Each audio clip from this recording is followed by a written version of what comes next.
On this week's Talking with Topher, the women all have the little China. They have China eyes. China eyes. Hey, look at this. And it's like poking me. Poke, poke, poke, poke, poke, poke, poke, poke. Hey, hey, hey, hey. Look, look, look. And now let's get into episode 191.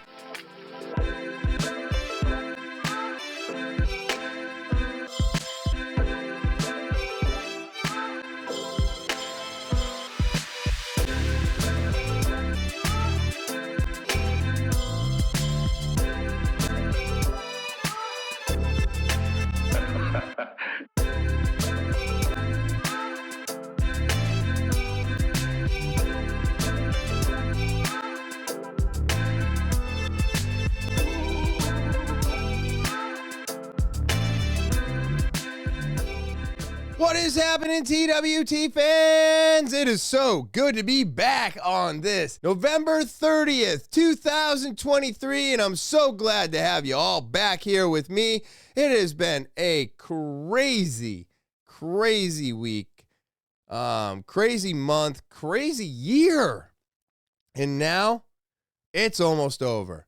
But before I get into any of that, let's start off the same way I always do, by saying thank you. Thank you to all my subscribers. Thank you to the new subscribers. You are what keeps me coming back here week after week, and I greatly appreciate you all. If you're new to the podcast, just stopping by, checking it out, you got to hit that subscribe button, all right? It is the most important thing that you can do for the podcast. Of course, give the videos a thumbs up and share and make friends in the comments. All right. All of that helps push the podcast out into the algorithm, and I need your help to make this thing bigger. And you can also use the Linktree link to help make the podcast bigger. That's right. Copy and share and spread it around. Help me make this podcast bigger. Of course, if you want more TwT, all you got to do is click the link tree, and then you're going to have access to TwT on every platform, including all my social media. So go ahead, check that out, click, follow, subscribe, copy, and share. All of it. Thank you.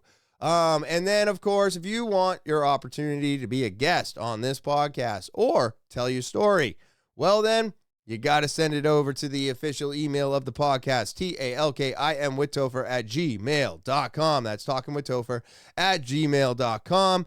Of course, you can send an audio, video, or type it out. And you got to send it over to the official email of the podcast, talkinwithtopher@gmail.com. All right, well, now all that's out of my way, it's time to get into today's episode. It has been something. I'm really happy that my guests came on. I hope everybody out there had a nice, safe Thanksgiving. But as of right now, it is November 4th, and I am finishing up my last week.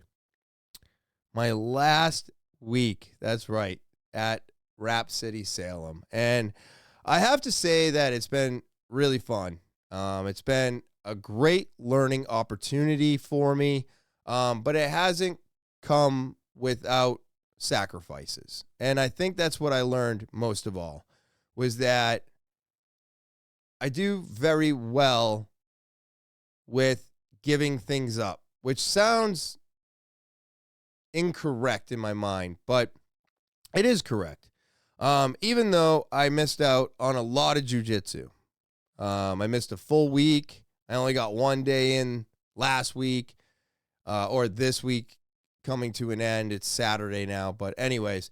And then, next week I might get 2, and then the week after I might get 2, and then I might be getting back to my 3 every week. But I had to sacrifice a lot of things. I had to sacrifice my therapy. I had to sacrifice my jiu-jitsu.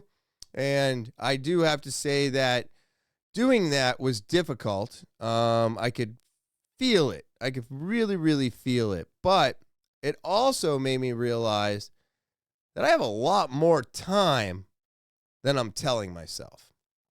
And I'll get more into that in a moment. But learning how to get through everything without the staples that were normally there for me.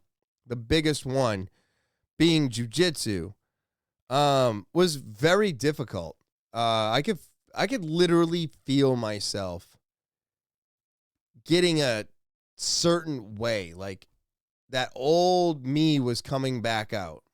And it did get extinguished when I went back on the mats that one day, but man, that 1 week I missed all my classes was brutal. But I held it together. Why? Because everything that's going on in my life is very important. And just because you have a staple that's missing doesn't mean everything has to fall apart. And that's discipline. And that's a lot of what I've driven into myself. That even at the end of the day, whether I've missed or gained or lack thereof or whatever's going on, I'm still capable of moving forward and keeping myself where I need to be to always stay off of my addiction. But it's really weird how much of my everyday life needs jujitsu in my life. I need it. It's an outlet. It's a rock. It's a part of the foundation. And I missed a really important week.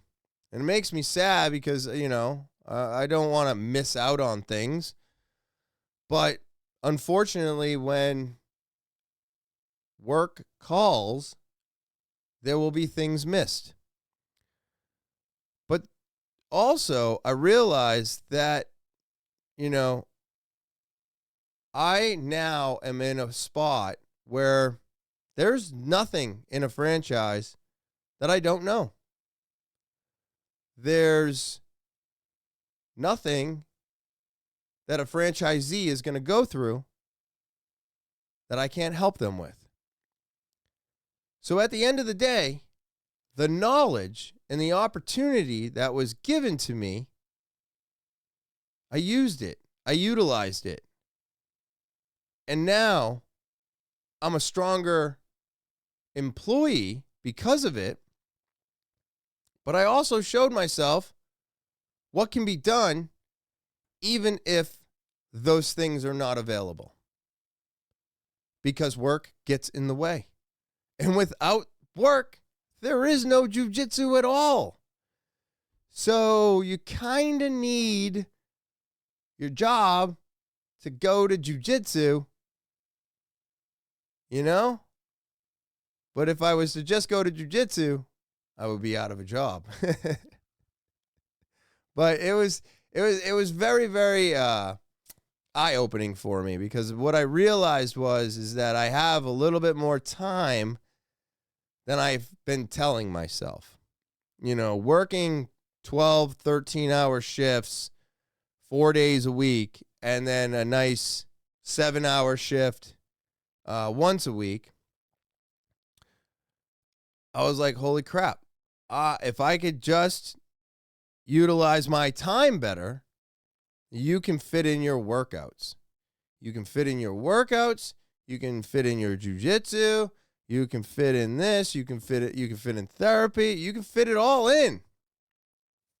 You just have to utilize your time better.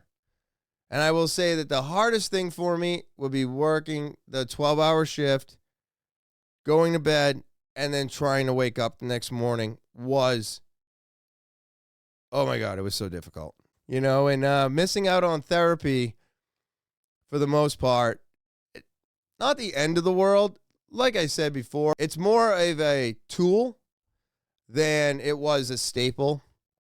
I was just getting into it because I was stuck. I was in my own way, and I couldn't get out of my way. I needed somebody else to just, sift through the shit for me. And that's exactly what he did. But it's something that I still want to continue. So I'm going to continue it the month of December, and we'll see where it brings me in 2024. I'm not much of a New Year's resolution type of person. I think I've explained this multiple times now in the last 4 years. But I think they're stupid. I don't like them.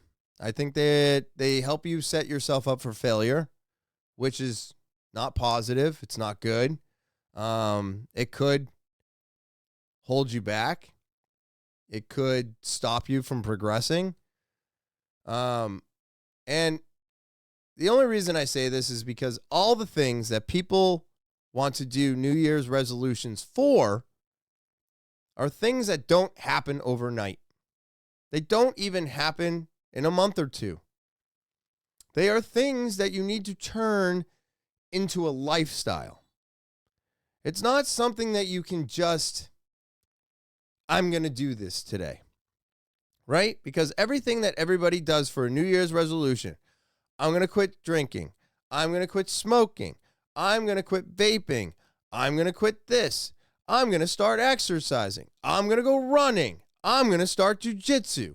Whatever it happens to be that you think that you want to do for the new year, that is great. It's great. Don't make it a resolution. Make it a goal. You know? I think you should make it a goal. It makes it easier not to fail. Because now you don't have to wait until January 1st. You can start today, right? November 30th, 2023. Start now. You want to start running? Start running now. You want to start jujitsu? Start it right now. You do not have to get fit to get into jujitsu. You do not have to work out to get into jujitsu. And you do not have to be in a better state than you already are to get into jujitsu or to do anything. Why? Because it doesn't matter how fit or strong you think you are. When you hit those mats, you'll find out you're not. I had 1 week off the mats. I went in for one class. I was dead. Dead. My cardio was gone. 1 week. Not good. Not easy. Made it through. You know, I've had a lot of people be like, man, I think I got to drop 15 pounds before I get on the mat. No, keep the 15. It's going to help you. I know it's not going to help you for the running and the working out and all that other shit that we do. It's going to hurt you for that. But when you're rolling with somebody, keep that extra 15. It'll give you a little bit of an advantage. Plus, you're going to shut it off anyways. You keep going and you stay consistent. It's inevitable. Your core gets stronger. Your legs get stronger. You feel better. You look better. You breathe more. It's all going to happen with time. You can't set yourself up for jujitsu, just like you can't set yourself up for a New Year's resolution. I don't want people to fail. I don't want people to get discouraged. The only way to avoid that situation, the only way, is to set up a goal and slowly approach it. Work at it. Find your time for running. Find your time for working out. Find your time. And once you get to that spot, then you reevaluate that and you step up that game. It's the exact same thing that I'm going to do for myself now that I realize that I have way more time than I ever thought I had. Start small. It makes it easier to expand on. It makes it easier to accomplish. And therefore, when you accomplish it, you feel gratitude.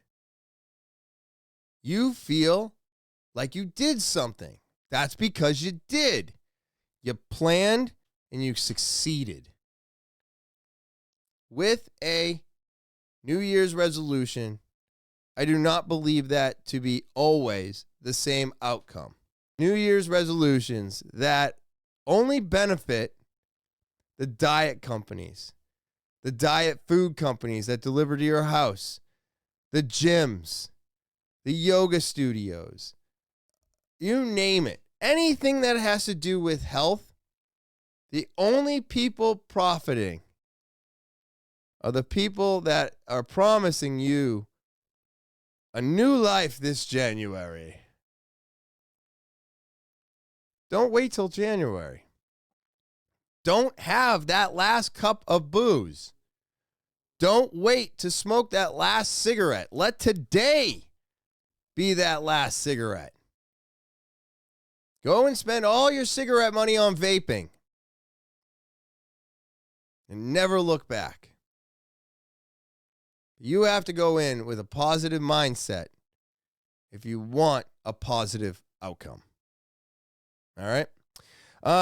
Let's take a quick break so you can hear from my sponsor. This November, are you looking to up your style game and express your unique personality? Look no further. Introducing Slow Down Clothing, your go-to destination for all things cool and trendy. Picture this. You're cruising down the street on your skateboard, wearing the most comfortable gloves to protect your hands from road rash from Slow Down Clothing. They're not only functional, but they're also stylish, just like you. And that's not all. Slow Down Clothing has an incredible range of fashion pieces to offer. How about sporting one of their crazy embroidered hats with prints? Not just an ordinary hat, mind you. These hats have hidden surprises.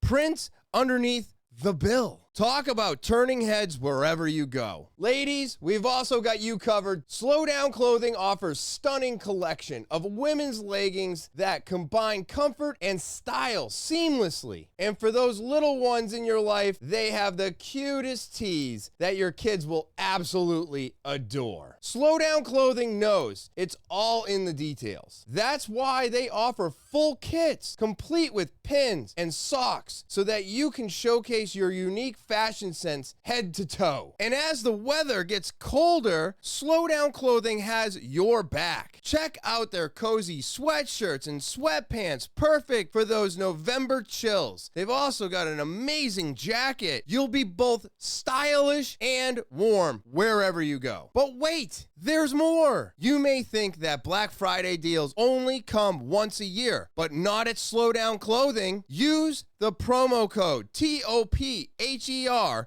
for an extra 10% off your entire purchase all year round. That's right, amazing savings on amazing products whenever you need them. Slow Down Clothing takes inspiration from tattoo art and collaborate with talented artists to bring you unique prints that make you stand out from the crowd. It is time to unleash your creativity and let your fashion tell the story. What are you waiting for? Head over to slowdownclothing.bigcartel.com and browse their incredible collection today. Don't forget to use promo code TOPHER for an extra 10% off your entire purchase. Trust me, the quality of these products is absolutely amazing. Slow Down Clothing, where style meets personality.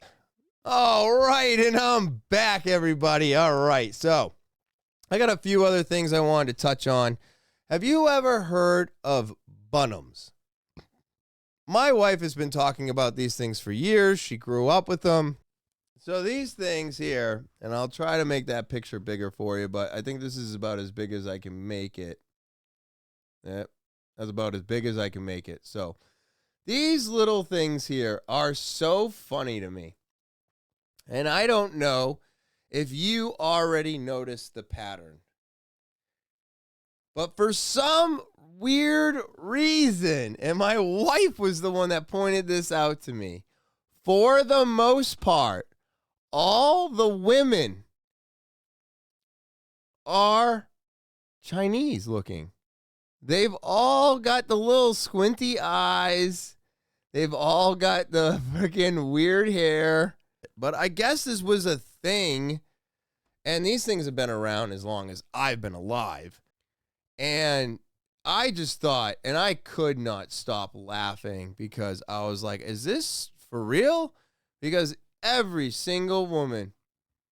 And I was like, well, what about that one? That one looks like a girl. And she goes, nope, that's a boy.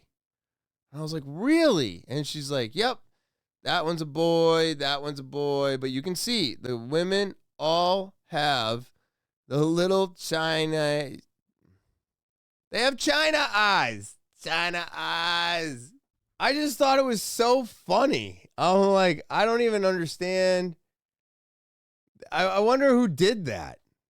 You know, I don't know when these things were made, but I'm like, I wonder why they did that. Like, why did they do that, right? And I don't know if it was done on purpose or if that's just the way they were trying to make maybe the women's eyes a little bit more pretty, and so they did them like that. But I got a couple quick things for you. I think this supposed crime is a crime within itself. More than $8 million worth of illegal mushrooms seized in Connecticut. Oh, it makes me so sad. It makes me so sad. Look at all the bags. Those are all marcelium. I mean, what a fucking operation. What an operation. And why is this a fucking crime? It shouldn't be a crime today. This should not be a crime today. Look at all of that. Oh, wow. He had the whole friggin' kit going. Wow. These ones are actually growing the marcelium. You can see the white in the bags. Those are all dried mushrooms. Oh my God, there's pounds of them. Dried mushrooms. This actually looks like the dried mushroom pillow I saw that they were selling on Instagram. Holy fucking shit, this whole entire house was for growing mushrooms. Wow, dude, he's got so many. I mean, I guess this is what... Oh, yeah, look, he's got another dehumidifier. Oh, yeah, 25, 26, 27, 28, 29, 30. It's 30 shelves in this picture, not 25. This is just another angle. It looks like this. No, it is a different room, isn't it? Yeah, because see how the lights are going this way, the long way? So this is another fucking room. Holy shit, dude. I guess I never imagined what $8 million of mushrooms looks like. And what's in those black bags? That all dried? Look at this fucking kid. Are you serious? What is he, 16? 21? Maybe? Holy shit, dude. What? Another room. Oh. This is the beginning stage. This is the fruiting room.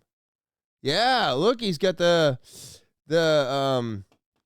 pressure cooker, which if you don't know, you put jars and bags in those and it kills all the bacteria. Probably one of the most important stages of growing mushrooms. These are all the bricks before he breaks them up and puts them into these bags and adds the spores. Actually, you would add the spores into this, and then you break it up once it turns white into the bags, and then it feeds off of that, and then these are going to turn white again, and then you bring the bags to the next rooms where the lights are once they're all white, and then you start the fruiting stage. I mean, this is just very, very impressive. But it is a crime in itself. I mean, not for nothing. Mushrooms are being decriminalized. Mushrooms are a lot safer than anything out there. Now, can people have psychotic breaks? Can you have issues if you're bipolar, bipolar-ish, bipolar tendencies, underlining bipolar? Any of those symptoms, eating any psychedelic can cause you to have a break. That goes without saying. You that can happen to somebody. Somebody can have too much of a hallucinogen and they can have a really bad trip. You can also break your brain. So there's a lot of things that you should use caution when using hallucinogenics. But at the end of the day, mushrooms are one of the safest things on the planet. Can't overdose from them. I've never heard of anybody eating too many and dying. Just like I've never heard of anybody smoking too much marijuana and dying. Those things don't exist. So that makes them really, really safe. Mushrooms also have a great response with people with PTSD. So therefore, they are an amazing, amazing product. They're an amazing fungus. Plant. Actually, I don't even think it's a plant. I think it's considered a meat. The fruit, which is the mushroom itself. Absolutely amazing. And everybody on this planet should try them at least once. You should. You should check it out.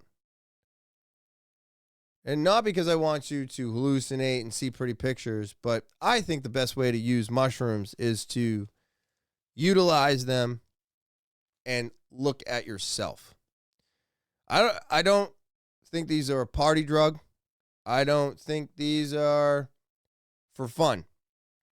I use mushrooms to look at myself. I use mushrooms to help, to focus. And they have helped me in so many different ways on my journey of staying sober from alcohol. I find microdosing to be one of the best benefits ever because I don't feel like I'm tripping, but I'm completely locked into what I'm doing, saying, and feeling. So, if you have the opportunity, I would recommend a good environment, and then you eat whatever you want to eat, and you look in yourself. You look deep inside yourself, you look into yourself, and you ask the hard questions. You ask, if you're starting to feel uneasy, shaky, paranoid, that is you not dealing with you. That's how I get when I'm on marijuana sometimes. The paranoia creeps in. I know now. It's just me saying, hey, we got a problem over here, and you're not paying attention to it. So, boo. Here it is. Deal with it. And it's pretty incredible how you can do that. So when I smoke, and I get high, or if I eat mushrooms and I get way too high, I know that everything's going to be okay. First of all, not going to die from this. It's going to be a little, couple hours before we come back down to planet Earth. But I know that it's okay because what is going on is my brain going, hey, look at this. And it's like poking me.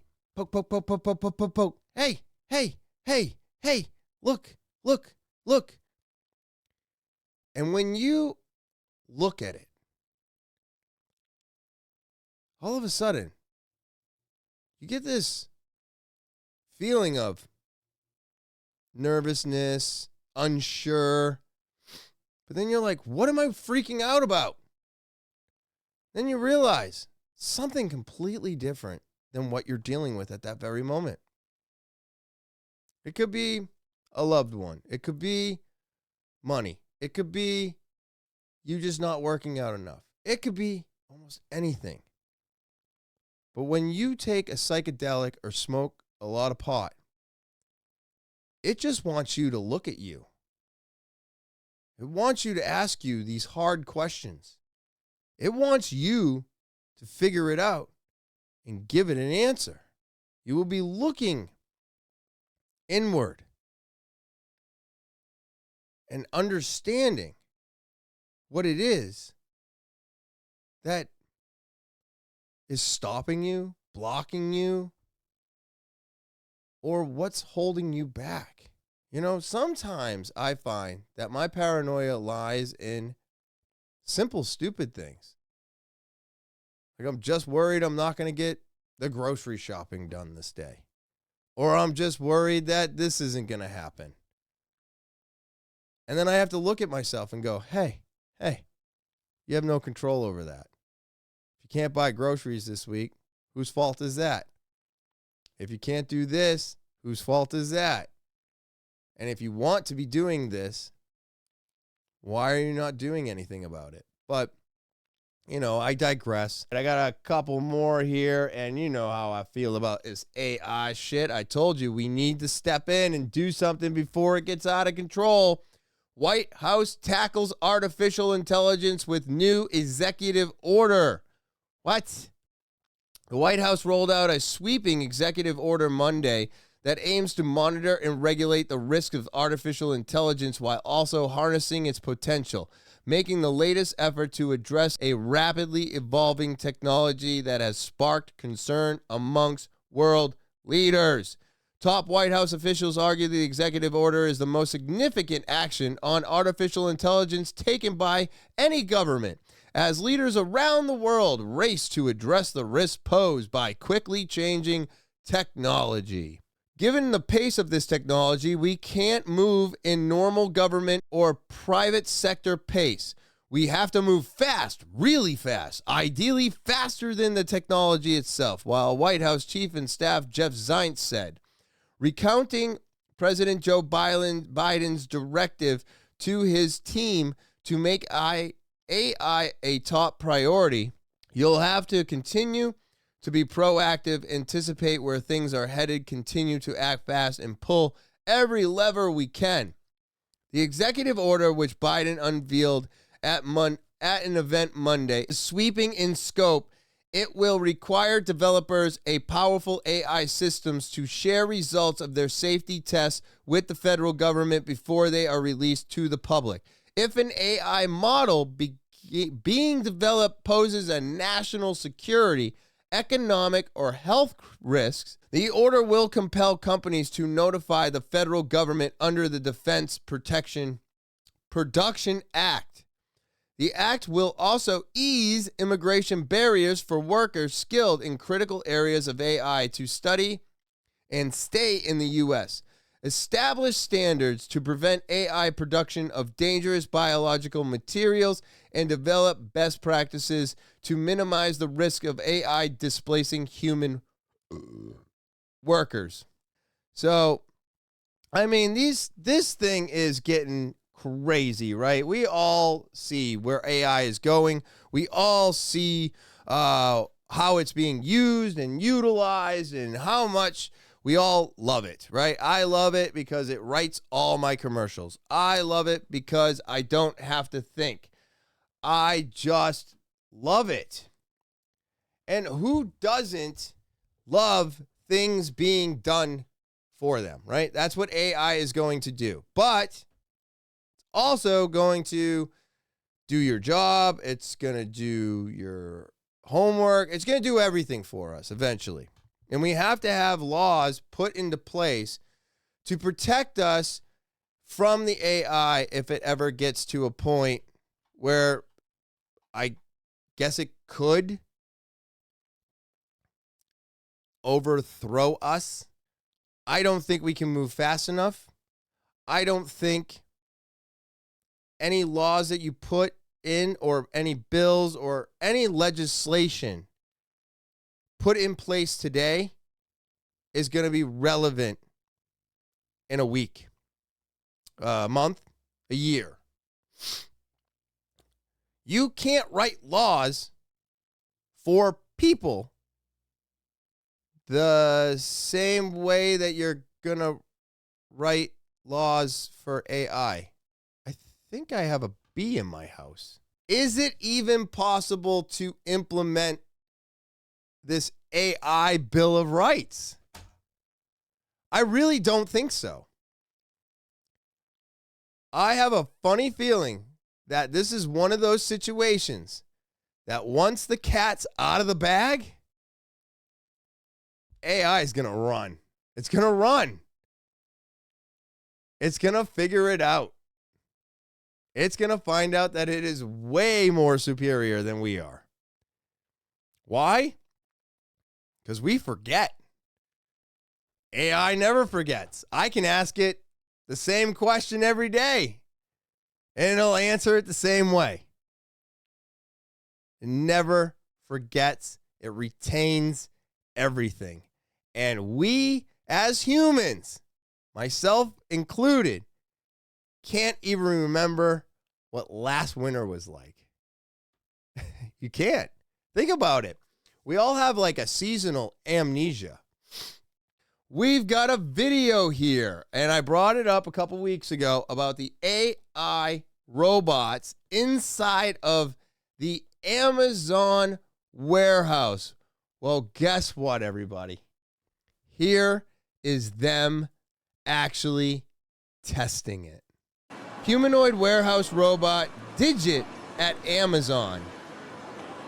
Mobile manipulation involves two different functions. The ability to both move, similar to our drive units that move inventory around fulfillment centers, and manipulation, the ability to grasp or handle items, similar to our products like Robin or Stereo.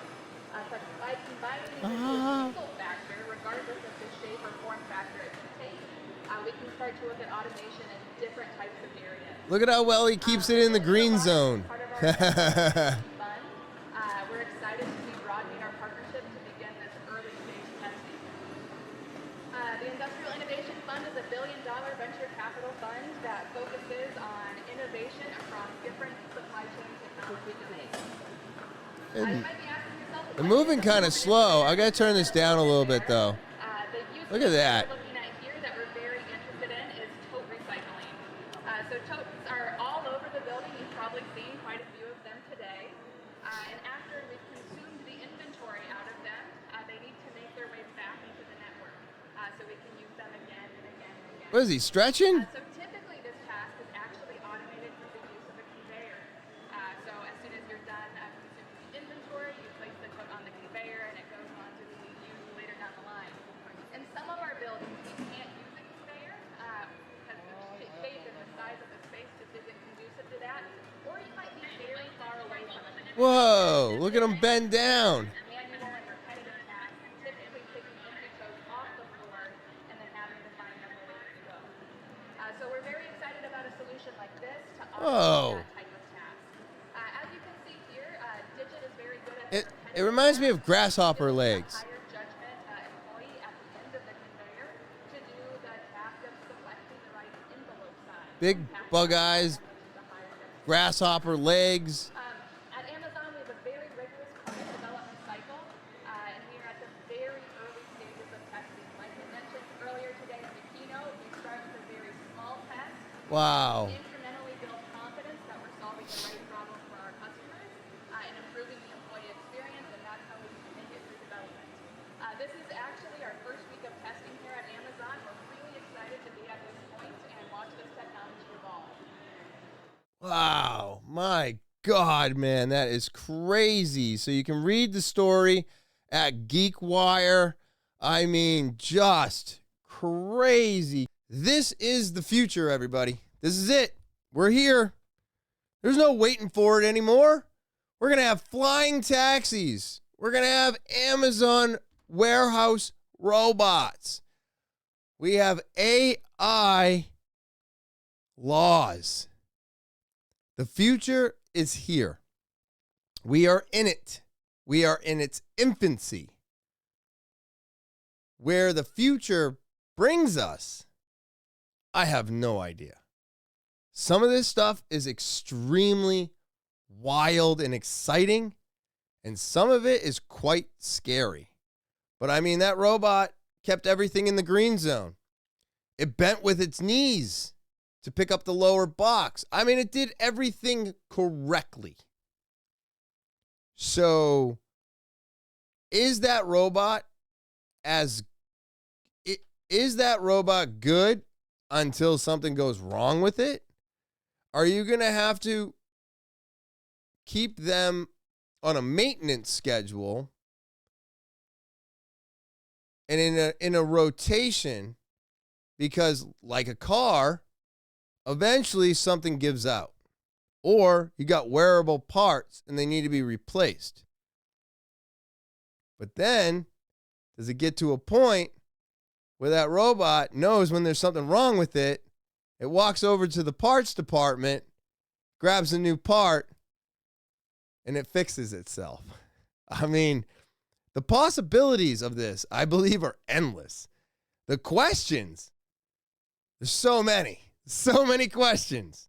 On that note, I want to say thank you to all the subscribers and all the new subscribers once again. If you are new and stopping by, remember to hit that subscribe button. It's very important that you do that. It really helps the podcast out, and it keeps me coming back week after week. And, of course, the link tree. Remember the link tree, all right? It's the easiest way to help me make this podcast bigger. Copy it, share it, spread it around. And if you want, go ahead and click it. It gives you access to every platform and all my social media. So, Linktree, it's just that easy for everything, TwT. And remember, if you want to be a guest on this podcast, that's right. You want to sit down with me and have a conversation, or you want to tell your story, or you have a story that just needs to be heard, you need to send it over to the official email of the podcast, talkinwithtopher@gmail.com. That's talkinwithtopher@gmail.com. It is the official email of the podcast.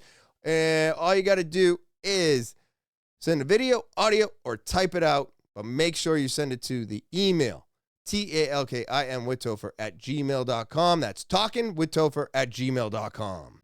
And with all that being said, I hope everybody has an amazing rest of your Thursday. I hope you enjoy your weekend. And as always, I will talk to you later.